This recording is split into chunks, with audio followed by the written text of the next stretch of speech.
హనుమంతుడు ఎప్పుడూ తనను దేవుడిగా చూపించలేదు. ఆయనకు రాజ్యం లేదు, సింహాసనం లేదు, తన పేరు మీద యుద్ధాలు చేయలేదు. అయినా రామాయణంలో నిజమైన శక్తి ఆయనే. కారణం ఏమిటంటే హనుమంతుడు శక్తిని ప్రదర్శించడు, అవసరమైన క్షణం వచ్చే వరకు దాచిపెడతాడు. అందుకే బాల్యంలోనే సూర్యుణ్ణి మింగగలిగిన శక్తి ఉన్నా జీవితాంతం సేవకుడిగానే నిలబడ్డాడు. లంక దహనం చేసినది కోపంతో కాదు, ధర్మం కోసం.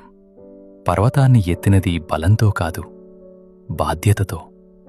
హనుమంతుడు భయాన్ని తొలగించడు, భయంతో నిలబడే శక్తిని ఇస్తాడు. అందుకే ఆయన పేరు జపించినప్పుడు సమస్యలు మాయం కావు, మనసు స్థిరమవుతుంది. మంగళవారం హనుమంతుణ్ణి పూజించడమంటే శరీర బలం కోరడం కాదు, లోపల ఉన్న బలహీనతను జయించడం. అందుకే హనుమంతుడు భక్తులకి వరం కాదు, కవచం.